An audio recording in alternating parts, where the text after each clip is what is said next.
No será la forma más cortés, pero quizás es una buena manera para comenzar el siguiente tema.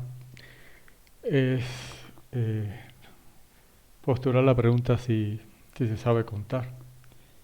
Y una buena cantidad de ustedes estará pensando que hasta la pregunta ofende, ¿no?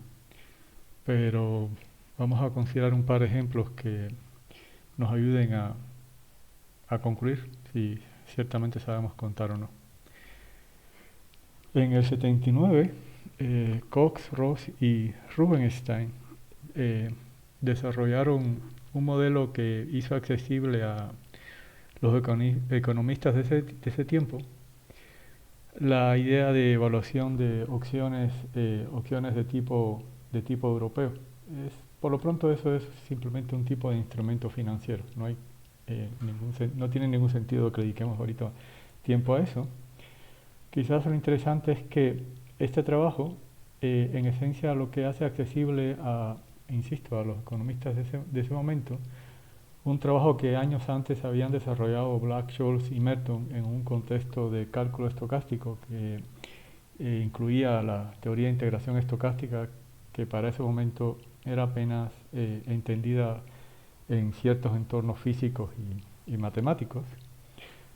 La contribución de Koch, Ross y Rubinstein le llamaron Option Pricing, a Simplified Approach, y fue publicado en el Journal of Financial Economics. Y en, en, digamos, en el argot financiero se conoce al modelo por las siglas de los autores, o sea, como el modelo CRR por Koch, Ross y Rubinstein. Y tiene una estructura ciertamente muy simple, o sea, si asumimos que en el instante t el precio del activo es S en t, aquí la notación S hace alusión a share, y queremos considerar, ¿no?, el paso del precio al instante t, que denotamos por ese t, al siguiente instante t más 1, ¿no? El modelo postula que hay esencialmente dos escenarios posibles, ¿no?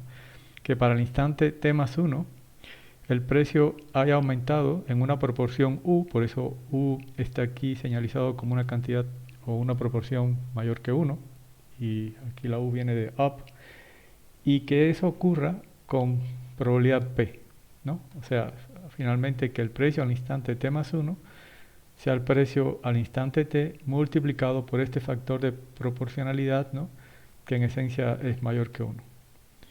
Bueno, y eh, ahora sí, no debe sorprender que el otro escenario es que precisamente disminuya el valor de esa acción, ¿no?, en una proporción de, ¿no?, de down, eh, menor que 1, y que eso ocurra con probabilidad 1 menos p, porque finalmente solo estoy considerando dos escenarios posibles. Uno ocurre con probabilidad p y otro ocurre con probabilidad 1 menos p, y en el caso que el valor de la acción baje, entonces en el instante t más 1, el precio de la acción sería el del instante t multiplicado por el factor de proporción d.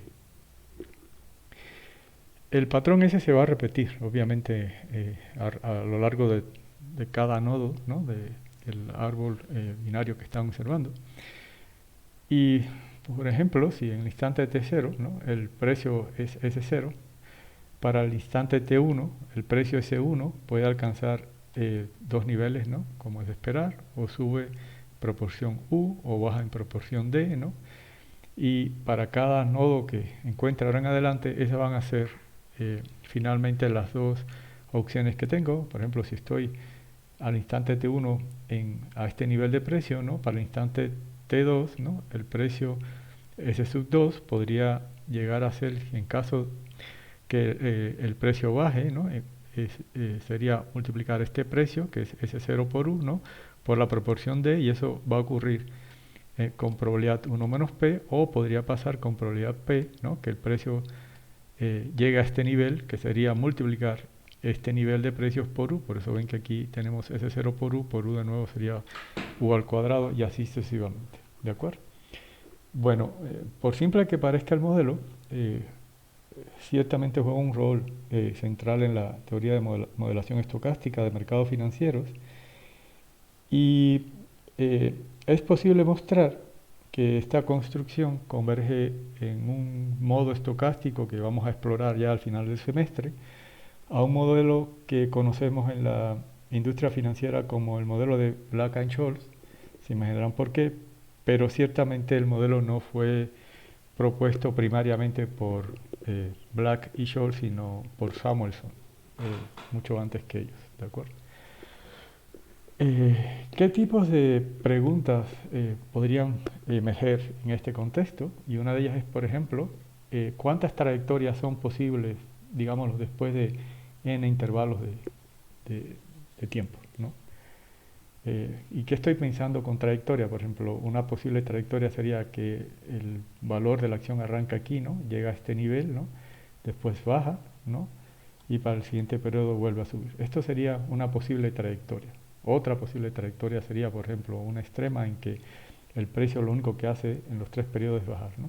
La pregunta que estamos postulando aquí es cuántas de estas trayectorias son posibles en este modelo después de n pasos, ¿no? Obviamente eso es un número y ciertamente habría que contar, digámoslo así, de cuántas formas distintas yo puedo desplazarme en un árbol de esta naturaleza después de n pasos, ¿de acuerdo? Otro sería, por ejemplo, es también una pregunta importante, es cuáles son todos los tipos de niveles de precios que yo puedo alcanzar con el modelo, ¿no? O sea, cuáles son eh, los posibles valores, veanlo así, que emergen con este modelo. Pues en este caso tengo solo 3 instantes, ¿no? Pero en general me interesa saber después de n pasos, ¿no? Cuántos serían los valores y obviamente poderlos describir con una fórmula, ¿no? Cuáles son los tipos de valores que yo puedo alcanzar con el modelo, ¿no? Obviamente, eh, bueno, ahí hay dos problemas involucrados. Uno es cuántos y el otro es cuáles, ¿no? Pero bueno, por lo pronto me quiero quedar más que nada con la pregunta de cuántos son posibles, ¿no? Lo otro, por ejemplo, si ustedes fijan ahora uno de los posibles valores que pueden alcanzar, ¿no? Se podrían preguntar de toda esa bola de trayectorias que habíamos contado en el inciso A, ¿no? ¿Cuántas conducen a este nivel, ¿no? Aquí quizás por lo pequeño del modelo, o sea, simple darse cuenta que puedes subir 2 veces, ¿no? Y bajar una para llegar a este nivel, ¿no? O puedes subir, ¿no? Bajar y volver a subir, ya tienes 2 trayectorias que te conducen a este nivel, o por ejemplo, bajar, subir y volver a subir. Ya tendrías ahí las 3 posibles trayectorias que te conducen a este nivel de precio, por ejemplo. La pregunta en general es, ¿cuántas conducen a un nivel de precio que yo quiera especificar, ¿no? De los posibles valores que alcanzo después de n pasos, ¿no? O sea, es también una pregunta que hay que, digamos, esclarecer. Otra de un tipo quizás más, digamos, financiero, es si existe algún tipo de hipótesis del tipo de que, por ejemplo, como la que pusimos aquí, ¿no? De que después de 3 aumentos consecutivos del precio que venga una caída, ¿no? O sea, obviamente eso no lo puedo checar aquí porque aquí apenas tengo 3 movimientos, ¿no? Pero eh, la pregunta sería si yo fijo un patrón específico, ¿no? ¿Cuántas trayectorias dentro de las posibles trayectorias que tengo en mi modelo satisfacen ese patrón que estoy imponiendo, digámoslo así, ¿no? Como se dan cuenta, o sea, son apenas 4 posibles preguntas y la lista podría obviamente crecer, ¿no?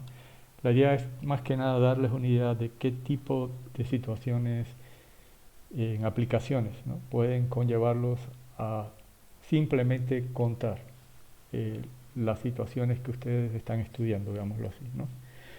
Otro contexto bastante natural para los economistas, por ejemplo, y para la estadística en general, de hecho para muchas áreas en ciencia, es que se tiene, ¿no? Un fenómeno, digámoslo así, que es el fenómeno de interés que yo quiero estudiar, ¿no? Por un lado, y se sospecha o hay toda una colección de posibles variables que estamos postulando tienen un impacto sobre la otra variable que es la que quiero estudiar, ¿no? O sea, ahora de nueva cuenta tomamos un ejemplo en un sentido financiero. Imagínense que el precio, llamémoslo Y, ¿no? De una acción, ¿no? Eh, una emisora, como quieran llamar, ¿no? Y se sospecha de que ese precio está asociado al precio de otra emisora, llamen a ese otro precio, llámenlo X1, por ejemplo, ¿no? O al tipo de cambio, ¿no? Respecto al dólar, por ejemplo, o al precio del combustible, quién sabe qué empresa ustedes estén checando, ¿no? Y así una infinidad de posibles factores, ¿no? que uno eh, tiene la sospecha que tiene un impacto sobre el precio que uno está estudiando, ¿no? O, por ejemplo, consideremos un ejemplo en un área de ciencias, ¿no? Y tomemos ayer digamos, muy al contexto actual, ¿no? Al nivel de inmunidad que ofrece una vacuna X, ¿no? Y sospechamos que ese nivel de inmunidad está relacionado a variables como el volumen, ¿no? O la cantidad de la dosis que se le pone a un paciente, ¿no? El tiempo que transcurre, ¿no? Dentro de la primera y la segunda dosis, ¿no? Esa sería una segunda variable a estudiar, o la edad del paciente, ¿no? Se llama el X3 y así. La presión arterial, ¿no? O sea, otro posible paciente, otro posible variable, ¿no? Y así sucesivamente hasta N, ¿no? O sea, por ejemplo, una última que podrían considerar es el peso corporal del individuo, ¿no? Y una vez que uno tiene este tipo de ideas, ¿no? Que es tratar de describir, llamémoslo así, un fenómeno que es el que me interesa, ¿no? En términos de otro, ¿no? Lo que uno tiene ante sí, ¿no? Es un modelo como este, ¿no? Estamos tratando de explicar. En el primer ejemplo esto era el precio, en el segundo esto es el nivel de inmunidad, ¿no? En términos de otras series de cofactores, digamos, desde 1 hasta n, donde n puede ser la cifra que ustedes gusten, ¿no? Y la tarea consiste finalmente en determinar cuál es la función, ¿no? Que vincula a la variable que estoy estudiando, ¿no? Con las variables que sospecho tienen un impacto y que explican la variable que estoy estudiando, ¿no? O sea, de hecho, en la jerga estadística más adelante a ese tipo digamos, de estudio ya lo vamos a considerar como estimaciones, veámoslo así, ¿no? Lo que resulta quizás sorprendente, sobre todo a un inicio, es que en este caso muchas veces menos es más, ¿no? No necesariamente porque considere más variables en el modelo, significa que mi modelo es, llamémoslo sin especificar en qué términos pienso mejor o peor, ¿no? Pero, digamos, no siempre el hecho de considerar más variables va a conducir a que mi modelo sea mejor, en un sentido que ahorita tampoco vamos a discutir, ¿no? Podría pasar, por ejemplo, que solo con dos de esos cofactores que estábamos considerando, ¿no? Y obviamente ahora el modelo le cambia el nombre a la posible transformación, la llamé G, ¿no? Obtenga una explicación de Y mucho mejor que a lo mejor si tuviera muchísimos otros eh, cofactores en el modelo, ¿no? Entonces, una pregunta que emerge, ¿no? De esa idea de qué tal si yo hago una discusión exhaustiva, ¿no? Dentro de todos estos parámetros, ¿no? Ir probando todas las posibles configuraciones posibles, ¿no? O dicho de algún modo, cuántos modelos distintos puedo postular si tengo n variables, ¿no? O sea,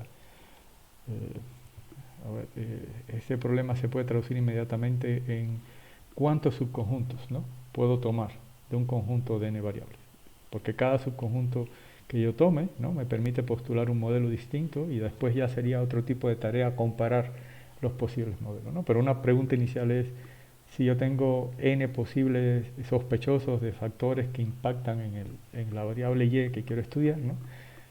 De esos n que tengo, ¿cuántos subconjuntos puedo tomar para considerar modelos, llamémoslo así, distintos, ¿no?